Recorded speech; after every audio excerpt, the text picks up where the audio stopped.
단어 열심히 외우십시오. 어휘를 공부할 때는 두 가지를 생각하셔야 되죠. 단순 암기하고 어휘 추론하고. 닥치는 대로 외우는 거 하나, 모르는 단어를 추론하는 방법 하나. 닥치는 대로 단어를 외운다. 아침에 암기하는 필수 어휘에다가 자신만의 어휘 노트를 만들어야 되죠. 그래서 본인이 공부를 하다가 모르는 단어를 정리를 하고, 수업 시간에 선생님이 중요 어휘다, 빈출 어휘다, 이런 것들 정리해서 외우고. 그래서 어휘는 항상 필수 어휘하고 자신만의 어휘하고 두 가지를 정리해서 암기하시면 됩니다. 단어를 암기할 때도 효율성이 중요합니다.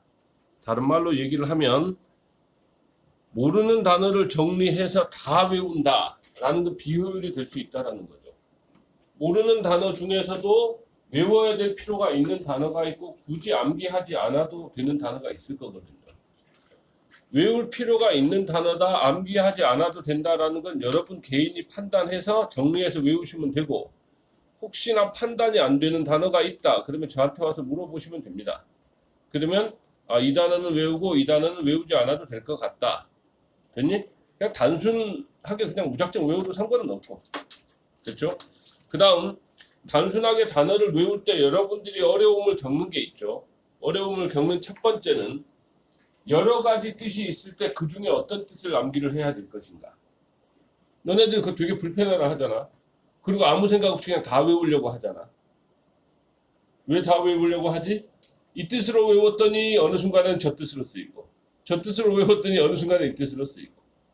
판단 기준은 인문학, 인간과 다른 대상 사이의 관계에 관련된 학문 분야를 생각을 하면 이 뜻 중에 이 단어를 왜 이렇게 외우는 게 가장 좋겠구나 라고 판단이 가능해. 그것도 판단이 안 되면 쌤한테 물어보면 돼. 그러면 이 중에 이 뜻으로 외우는 게 가장 좋다 이렇게 얘기를 해줄 테니까.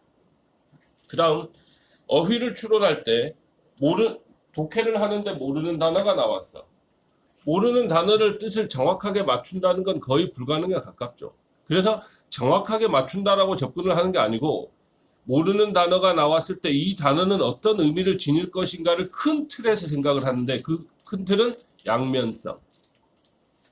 양면성은 긍정 단어 아니면 부정 단어이겠지, 플러스 의미의 단어 아니면 마이너스 의미의 단어이겠지, 이렇게 양면성으로 생각하면 된다고. 쌤, 단어 중에 중립적인 단어라는 것도 있을 수 있잖아요. 그렇죠. 중립적인 단어도 있습니다. 단어만 보면 잘생겼다, 긍정 단어, 못생겼다, 부정 단어, 평범하다, 중립 단어, 중성, 중립적 속성을 가진 단어. 그런데 단어 자체만 봤을 때는 중립적 속성이라는 게 존재를 하지만 문맥 속에 넣고 봤을 때는 안 그래. 잘생겼다가 긍정 단어면 평범하다는 부정 단어로 판단해야 돼. 뭔 말인지 알겠니? 필자가 못생겼다라는 위주로 얘기를 한다 그러면 못생겼다는 부정 단어니까 평범하다는 긍정 단어로 판단을 하면 돼. 그래서 항상 어휘를 추론할 때는 문맥 속에서 추론을 하셔야 합니다. 이해되셨습니까? 정리를 하면 영어 학습에 있어서 제일 중요한 건 단어 암기다. 됐니? 두 가지. 열심히 외우자, 열심히 추론하자.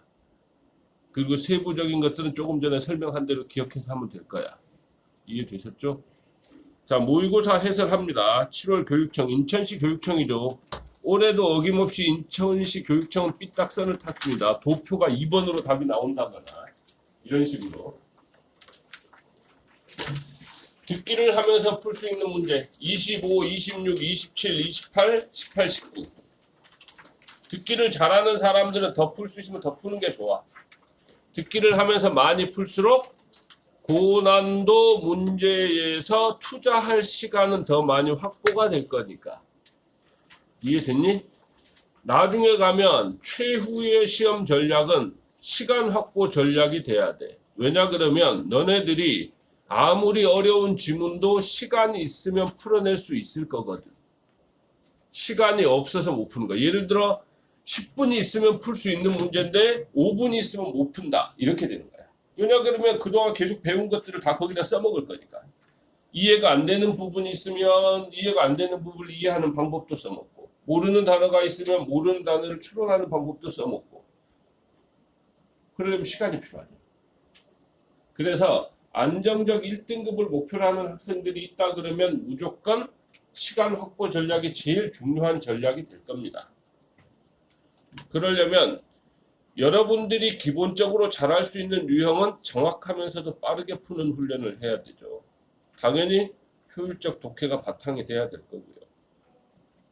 자, 20번부터 설명합니다.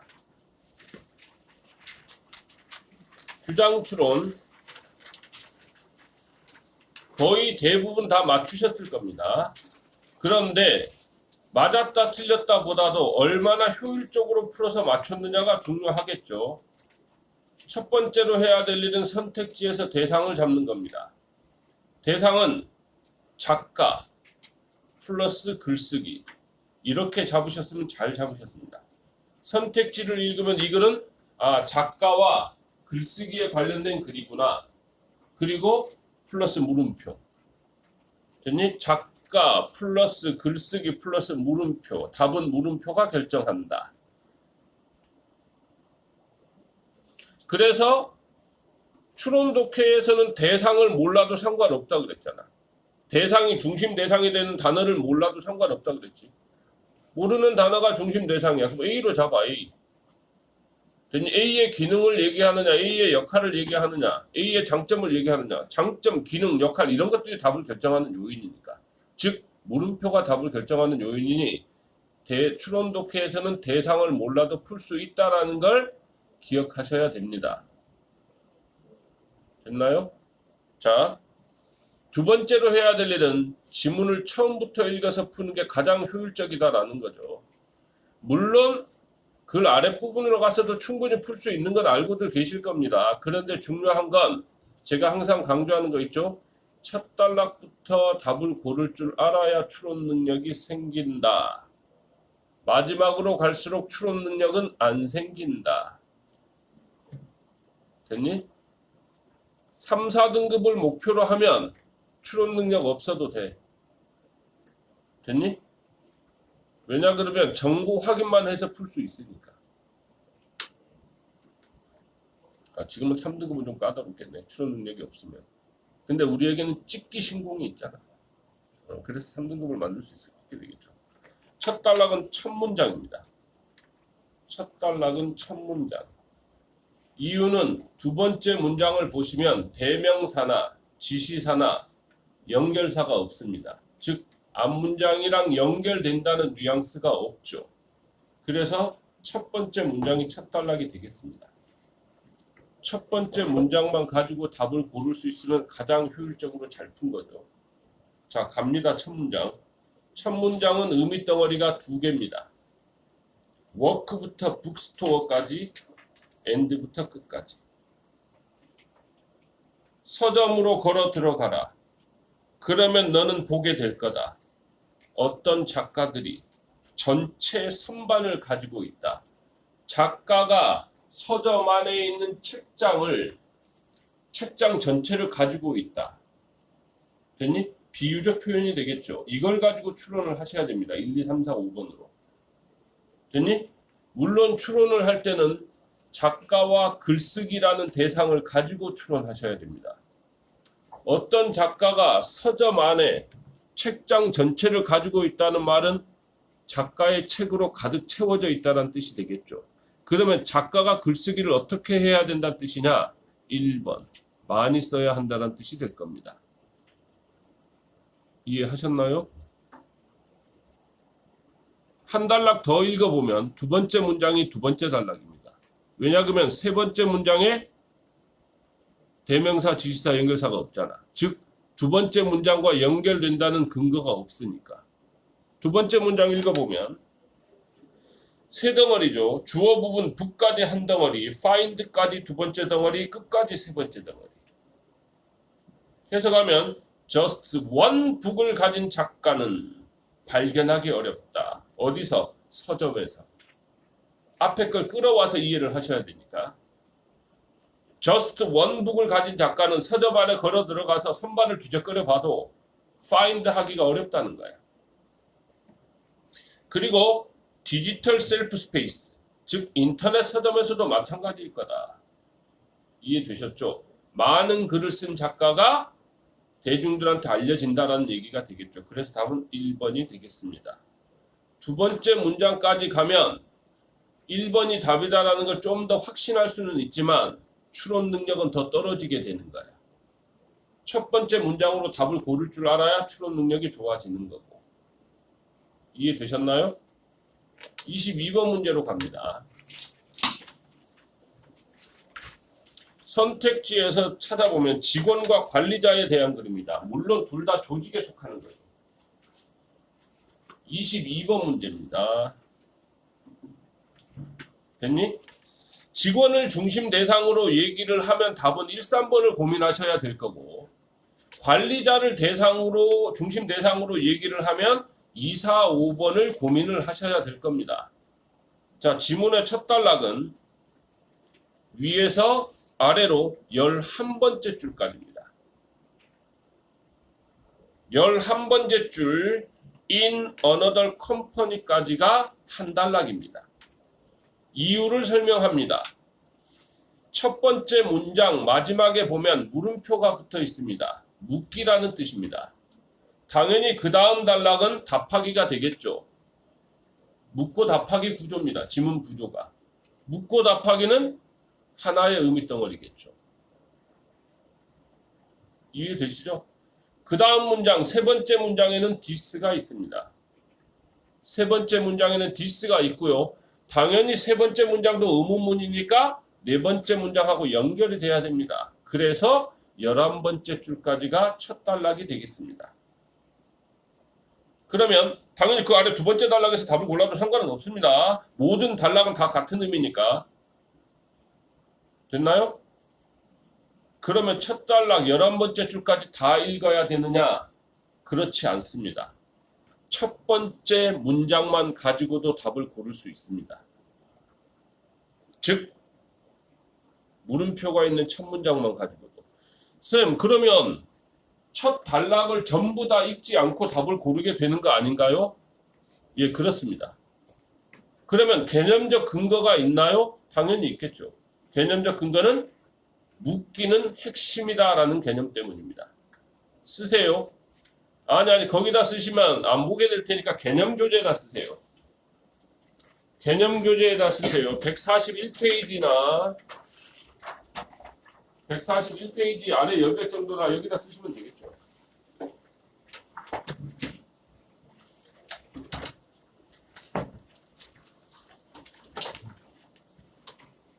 묻기는 핵심이다. 단 필자의 생각은 확인해야 한다. 묻기는 핵심이다. 단 필자의 생각은 확인해야 한다. 그 개념에 대해서 설명을 해보겠습니다. 여러분들이 첫 번째 문장을 읽었더니 첫 번째 문장이 의문문으로 되어 있고 이렇게 묻습니다. 인간의 본성은 선하다고 생각하십니까? 필자의 의견은 인간의 본성이 선한지 악한지는 모르는데 뭐는 분명하냐? 인간의 본성에 대해서 얘기를 하겠다는 건 분명해. 이해되셨나요? 독해를 효율적으로 하는 방법에 대해서 생각해 보신 적이 있나요? 이렇게 첫 문장이 나왔어. 독해를 효율적으로 하는 방법이 뭔지는 아직 확인이 안 되지만 필자가 독해를 효율적으로 하는 방법에 대해서 얘기를 하겠구나라는 건 추론이 가능하지. 그래서 묻기가 핵심 개념이 되는 거야. 됐니? 그래서 첫 번째 문장만을 가지고서 답을 고를 수 있으면 가장 효율적이야. 그런데 수능은 묻기만 가지고 선택지를 보면 꼭 답이 두 개가 보여요. 인간의 본성이 선하다고 생각하십니까? 인간의 본성에 대해서 얘기를 하겠네? 선택지를 읽어보면 인간의 본성이 선택지 두 개에 있어. 그래서 수능은 더 읽어야 돼. 인간의 본성의 구체적인 내용을 잡기 위해서. 그런데 교육청 모의고사는 그렇지 않을 때가 많아. 즉 묻기만 가지고서도 답을 고를 수가 있다는 거지. 자, 가보겠습니다. 첫 문장. 첫 번째 문장은 세 덩어리로 되어 있습니다. 주어 부분 한 덩어리, 즉 behavior까지. 동사 부분 한 덩어리, can부터 question까지. 그 다음 땡땡 표시, 부연 설명 부분 한 덩어리. 세 덩어리로 되어 있습니다. 추론을 할 때는 세 덩어리가 모두 다 바탕이 돼야 됩니다. 제일 중요한 건 대상 부분입니다. 그래서 대상 부분인 주어 부분이 1차적으로 중요 정보입니다. 주어는 A of B in C죠. A of B in C, behavior까지 해석합니다. 조직 행동을 이해하는 것에서 과학의 적절성. 조직 행동을 이해하는 것에서 과학의 적절성. 즉, 직원도 관리자도 과학적인 걸 알아야 한다는 거야. 조직 행동을 이해하려면. 조직의 구성원인 직원도, 조직의 구성원인 관리자도 행동을 똑바로 이해하려면 그게 과학과 관련이 있다는 걸 알고 있어야 된다는 거야. 그걸 얘기하고 싶은 거야. 두 번째 덩어리, 동사 부분이죠. 이 질문을 묻는 것과 더불어 시작할 수 있다. 그래서 뒤에 설명이 붙어 있는 거야. 이 질문을 묻는다고 했는데 어떤 질문을 물어야 되는데, 그래서 세 번째 덩어리가 두 번째 덩어리를 설명하고 있으므로 세 번째 덩어리가 중요 정보가 되겠지. 왜 좋은 관리자가 나쁜 결정을 하는가? 그건 뭐랑 관련이 있겠니? 과학과 관련이 있겠지. 중심 대상은 관리자. 그래서 답은 2, 4, 5번 중에서 고민을 해야 되고, 좋은 관리자가 잘못된 결정을 하는 건 과학적인 부분과 관련이 있을 거니까 답은 5번. 이해했니? 만약에 관리자하고 과학적인 부분에 대한 선택지가 더 있다면 더 고민을 해야 되는데 없잖아. 5번 외에는. 그럼 고민할 필요가 없는 거야. 5번이 답이겠구나라고 판단하면 되는 거지. 23번. 다음 글의 주제 추론 3점으로 나왔죠. 주제하고 제목의 수능에서도 둘 중에 하나가 3점으로 나오죠. 둘 중에 하나. 선택지 1번. 자연재해 동안에 성급한 의사결정에 대해서 얘기를 하면 1번을 생각하셔야 됩니다. 2번. 고령화 인구에 관한 정부의 걱정, 이런 뉘앙스면 2번이 될 거고요. 3번. 정책 만들기, 정책 입안의 포괄적인 역사를 공부하는 것. 정책 입안의 역사와 관련되어 있으면 3번을 고민하셔야 되고요. 4번. 문제의 본질에 따른 정부의 다양한 작품법, 문제의 본질에 따른 정부의 처리 방법과 관련되어 있으면 4번을 생각하셔야 되고요. 사회적 문제를 다루는 것에서 예상되는 문제 해결의 장점, 예측되는 문제 해결, 그러면 5번을 고민하셔야 됩니다. 첫 번째 단락은 5번째 줄 리스판스까지입니다. 5번째 줄 리스판스까지. 이유는 그 뒤에는 예시에 해당이 됩니다. 두 문장이 한 덩어리인 이유는 첫 단락 두 문장으로 되어 있죠. 두 문장이 한 단락인 이유는 보스 때문입니다. 두 번째 문장이 보스. 보스가 둘 다라는 뜻으로 지시 대명사입니다.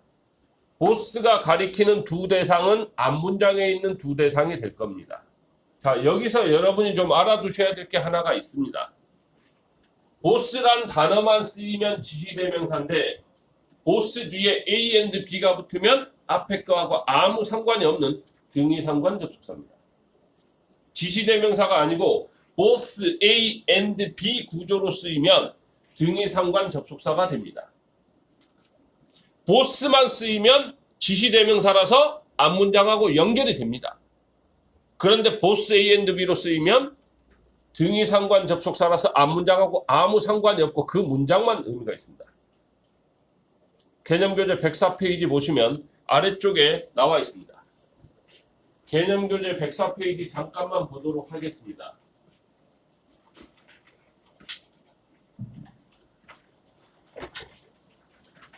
(104페이지)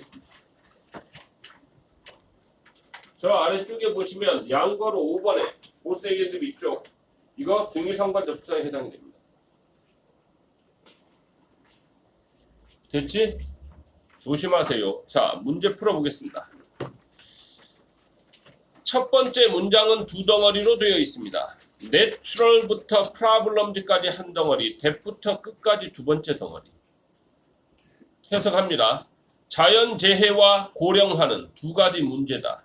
기억하셔야 되죠. 자연재해와 고령화. 필자가 말하고자 하는 중심 대상이잖아. 근데 이것들이 문제라는 걸 조심해. 문제. 이 두 대상은 문제라는 거야. 어떤 문제냐? 사회가 인간 역사의 모든 기간 동안에 처리해왔던 문제라는 거야.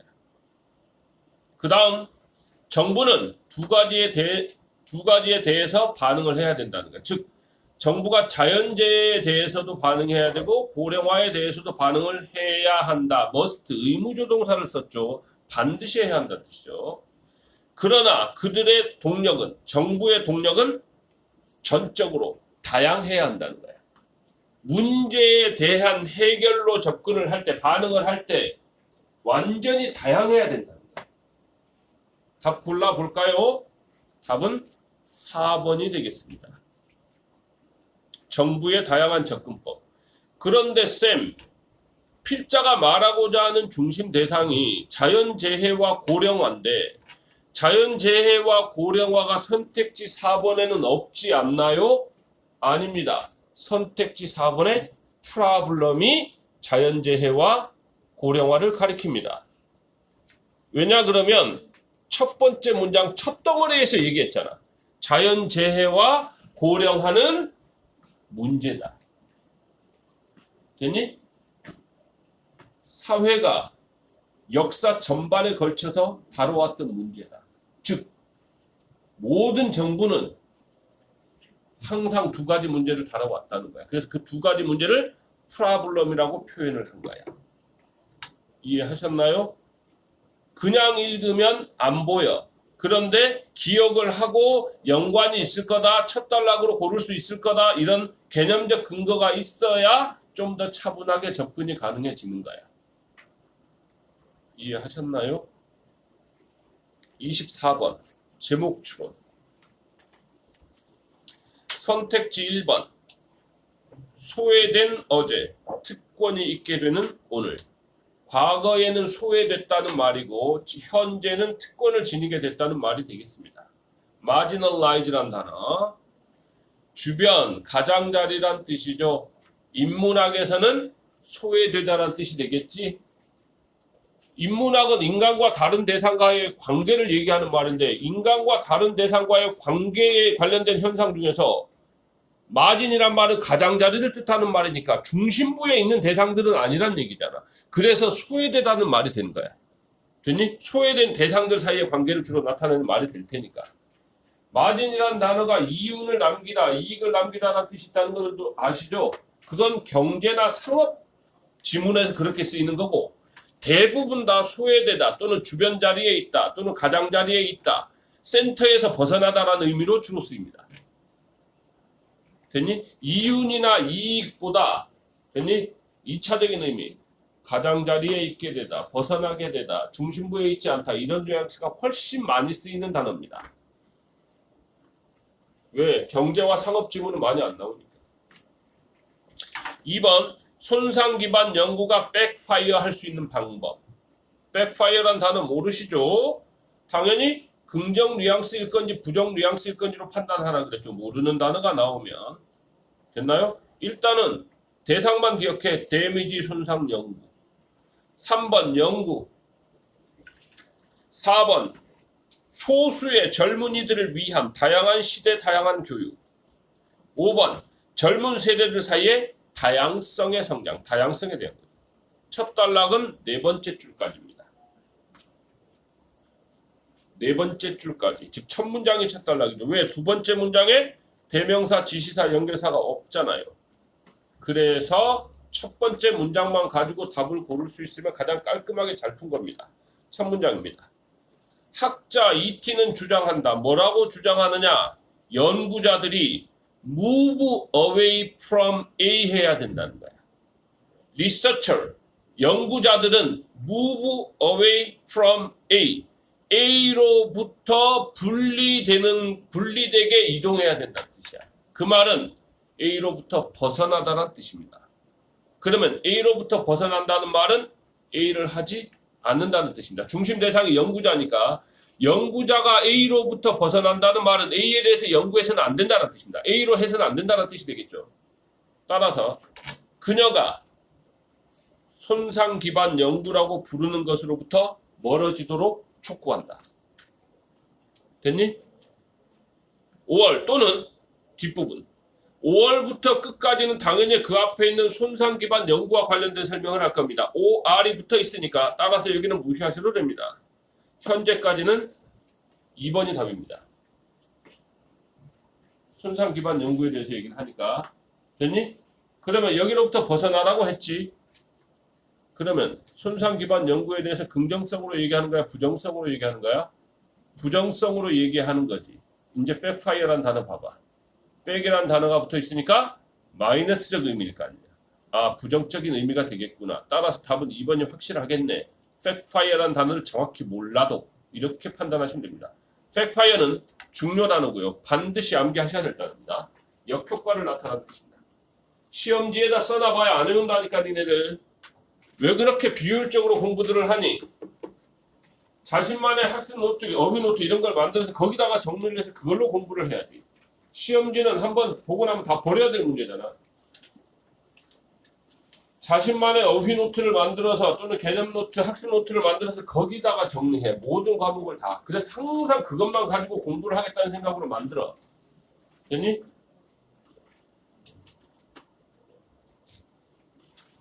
이해하셨습니까? 자, 지금까지 해서 주장, 요지, 주제, 제목을 풀어봤습니다. 3월부터 매달 선생님이 모의고사 해설 강의를 하는데 똑같이 강의하죠. 똑같이 항상 선택지에서 대상 잡고 첫 단락에서 풀려고 노력을 하죠. 여러분도 그렇게 연습을 하십시오. 7월부터는 구체적으로 연습을 하셔야 됩니다. 예를 들어 쌤이 지금 4개 설명했잖아. 주제, 제목, 요지, 주장 설명했잖아. 설명을 들었어. 그런데 내가 풀었던 거랑 선생님 설명이랑 들어보니까 내가 안 된 부분이 있었어.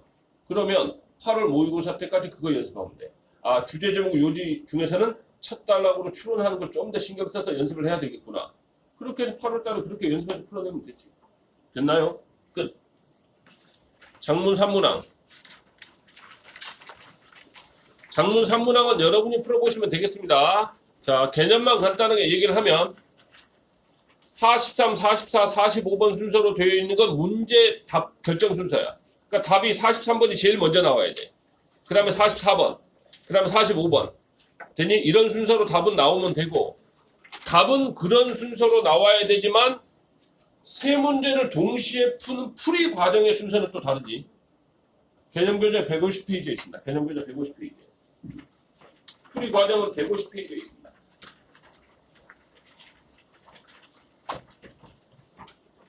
(150페이지를) 참조해서 풀어보시면 되겠습니다.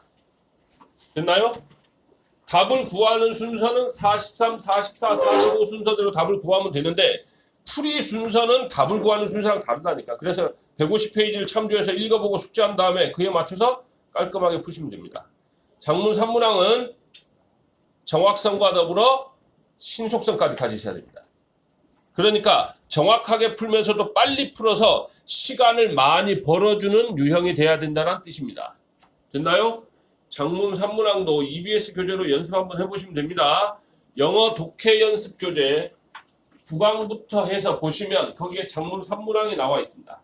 영어 독해 연습 교재 9강부터 보시면 그 9강부터 12강까지 나와 있는데 그 정도만 가지고 장문 3문항은 연습해도 충분해. 그래서 피드백 교재에 장문 3문항이 안 실려 있는 거예요.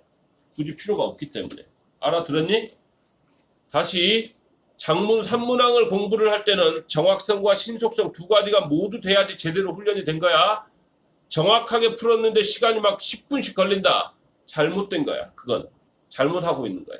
그것만 염두에 두시면 되겠습니다. 35번으로 갑니다. 40번으로 갑니다.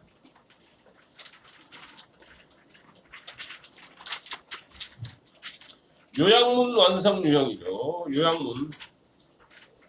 요약문은 가장 효율적으로 푸는 방법이 요약문하고 지문의 첫 단락하고만 가지고 푸시면 됩니다.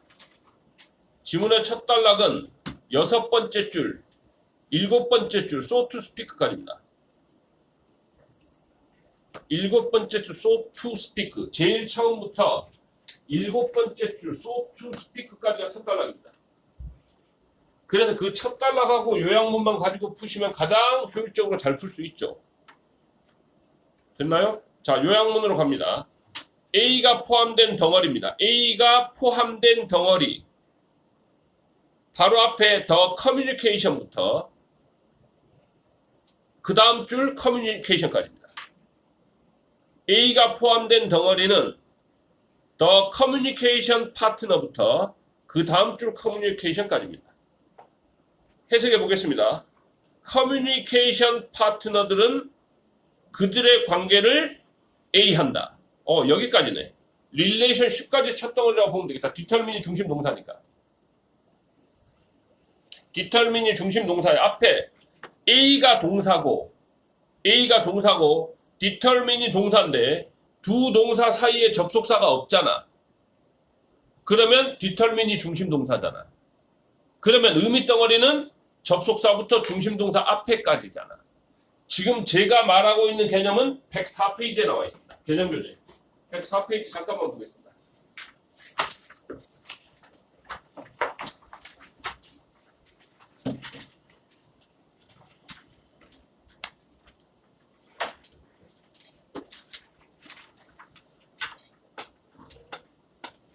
(104페이지) 읽어보세요.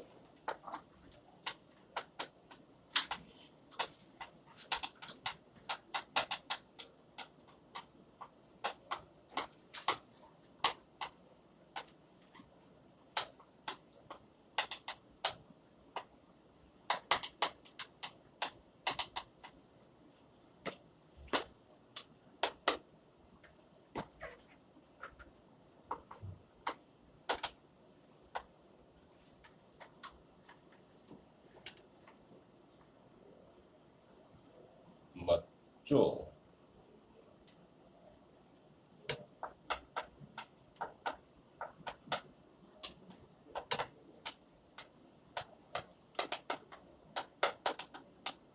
대부분의 학생들은 알고 있겠지만 최근에 새로운 학생들 때문에 한번 설명하겠습니다. 대부분의 학생들은 알고 있겠지만 최근에 새로운 학생들 때문에 거기 개념교재 104페이지 보시면 중간쯤에 양괄호 3번에 중심동사 찾기라는 게 있을 겁니다. 중심동사 찾기. 자, 칠판 봐.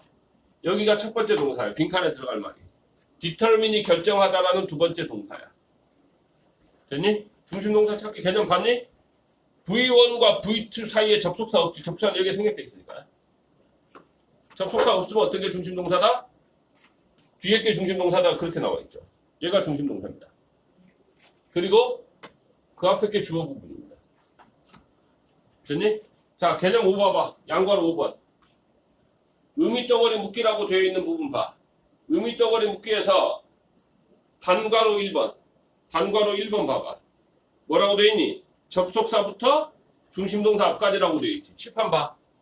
접속사부터 중심동사 앞까지. 얘가 중심동사니까. 그래서 커뮤니케이션부터 릴레이션십만 가지고서 V1을 찾아내면 잘 찾아낸 겁니다. 됐죠?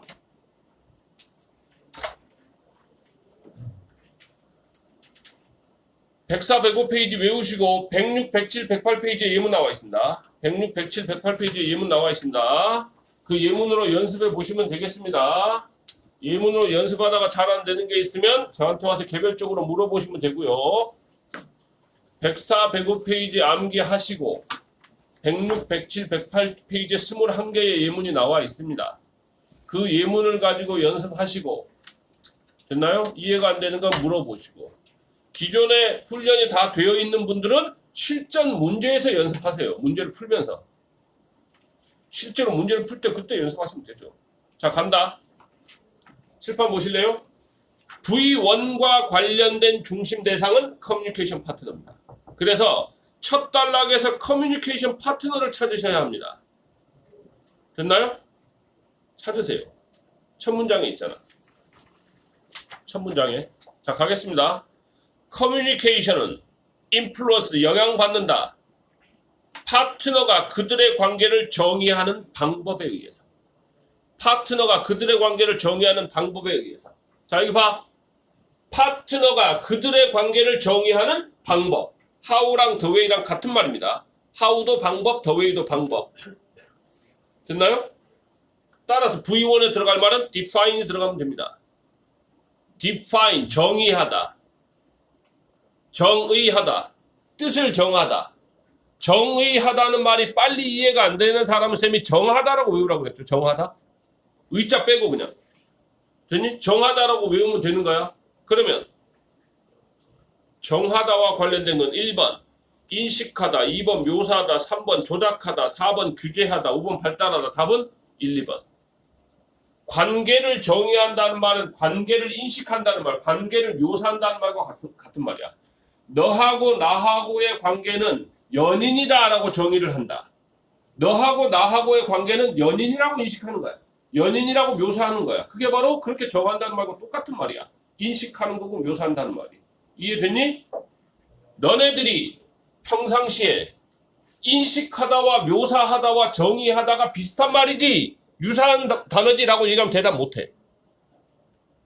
정의하다와 유사하다는 말 인식하다. 인식하다와 동의어 묘사하다. 이해 못한다니까. 그런데 이 맥락에 놓고 보면 이해가 되지.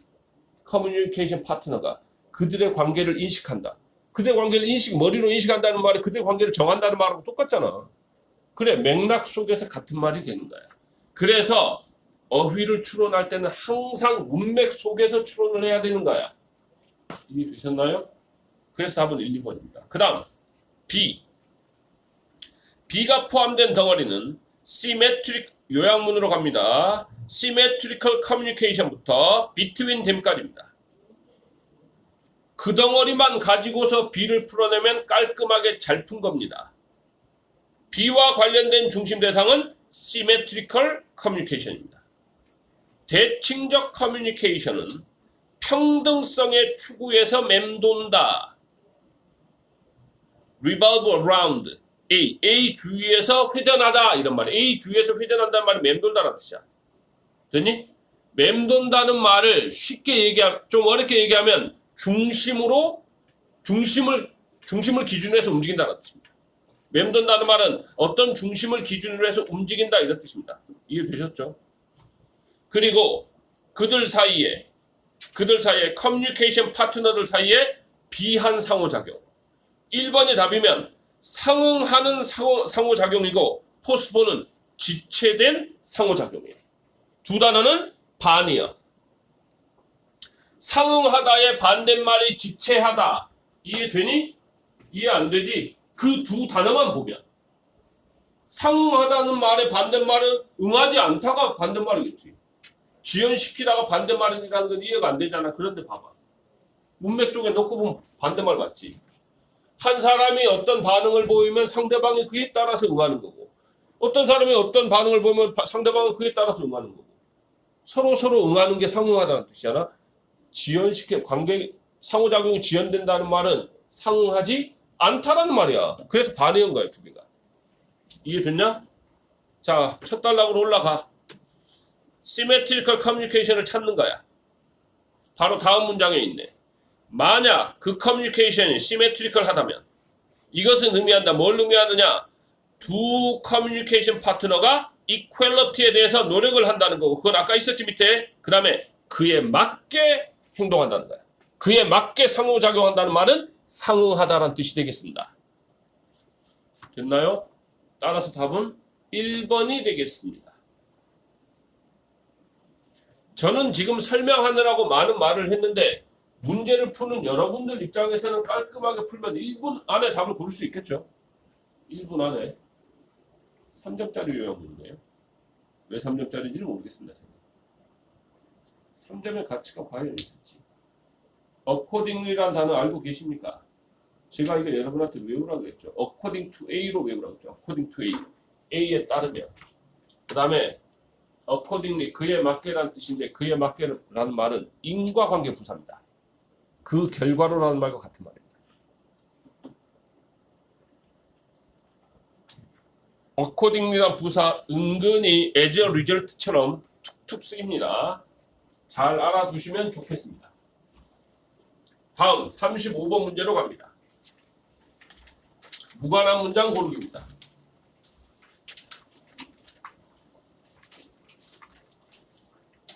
유형별 풀이 방법은 141페이지부터 쭉 나와 있습니다. 개념교재 146페이지에 있습니다. 개념교재 146페이지. 무관한 문장 고르기 조의 그 개념입니다. 반드시 외우셔야 되죠. 자, 설명합니다. 첫 번째로 해야 될 일은 첫 단락에서 주제를 잡는 겁니다. 주제를 잡고 나면 주제를 기준으로 1, 2, 3, 4, 5번을 비교하시면 됩니다. 주제랑 1번, 주제랑 2번, 주제랑 3번 이렇게 푸셔야 됩니다. 고등학교 1, 2학년 때는 그렇게 안 풀었지. 위에서부터 쭉 읽으면서 풀었잖아. 흐름상 어색한 거 찾으면 되니까. 근데 그렇게 해도 잘 풀렸지? 그렇게 푸니까 3학년 때 와서 자꾸 이상하게 느껴집니다. 지문이 어려우면 안 풀리는 거야. 그렇게 푸시면 안 됩니다. 주제랑 1번, 주제랑 2번, 주제랑 3번 이렇게 푸셔야 됩니다. 그리고 글이 어려워도 이거 지금 3점짜리잖아? 웃기죠? 무관한 문장 고르기가 3점으로 나온다는 게 근 10년 동안 무관한 문장 고르기가 3점짜리로 나온 이유는 딱 5번 있었습니다. 5번. 10년 동안 모의고사에서 모의고사뿐만 아니라 수능에서도 쌤이 어떻게 하냐고? 쌤이 그 문제 다 유형별로 분류를 하니까 알아. 3점짜리 문제 5개 있잖아. 5개. 1, 2, 3, 4, 5, 5개. 그렇다. 그런데 3점짜리란 얘기는 지문이 어렵다는 얘기입니다. 그런데 쌤이 얘기했죠. 3점짜리. 지문이 어려워도 이 유형은 그거하고 상관이 없어. 자, 여기 봐. 지문을 정확하게 이해하려고 하지 말고 어려우면 대상하고 내용만 잡으려고 해. 대상이 뭔지 모를 수도 있잖아. 아까 시메트리컬 된다는 모를 수도 있잖아. 대칭적 커뮤니케이션인지 모를 수도 있잖아. 근데 쌤이 얘기했잖아. 추론 독해는 대상을 몰라도 상관이 없다고. 대칭적 커뮤니케이션이라는 단어를 모르면 위에 올라가서 시메트리컬 커뮤니케이션만 찾으면 되는 거잖아. 시메트리컬이 뭔 뜻인지 모르지만 뭔 상관이야? 상관이 없지. 얘랑 똑같아.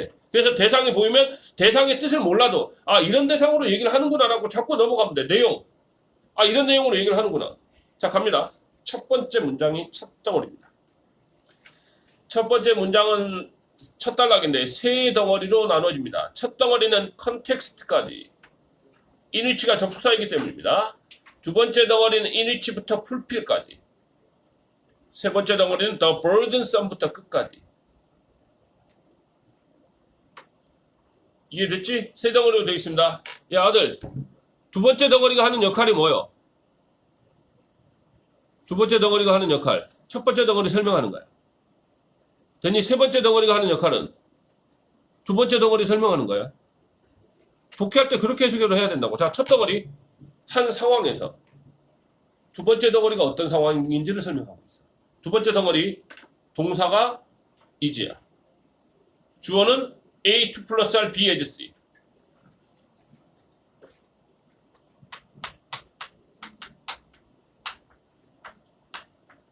이거 뭐라고 해석해야 되지? B는 C다라고 R하는 A. 이렇게 해석해야 되죠. 동사 다음에 A의 집이 나오면 A는 B다라고 간주하다 그랬으니까 동사는 B, C니까 B는 C다라고 간주하는. R이란 단어 몰라도 간주할 A 이렇게 되겠죠. 됐니? 그래서 그렇게 해석합니다. 자아가 구별되고 진정성 있는 개인이다라고 간주하는 문화적 의무. 이해되니 뭔 말인지? 당연히 이해 안 되겠지. 자아가 구별되는 개인이고 진정성 있는 개인이다라고 간주할 문화적인 의무. 이해 안 되지? 왜 되는 척해 새끼들 안 되면서 문화적 의무가 뭔 말인지 모르잖아 니네들. 그러면 그거 무시해도 돼. 무시해도 되고 자아가 구별되는 개인이고 진정성 있는 개인이라고 간주하는 의무를 얘기하는구나. 이렇게만 기억해 그냥. 정확하게 이해하려고 하지 말고. 그리고 표시를 해놔. 그럼 되지. 그 다음 이것이 이행되기 어려운 상황에서 이행되기 어려운 상황이래. 무의미하네. 종속절이니까. 세 번째 덩어리가 제일 중요한 말이네. 세 번째 덩어리. 자아를 개인화하는 것에 부담스러운 일은. 됐니? 이걸 개인화라 그래. 개인화 그냥. 개인화의 일.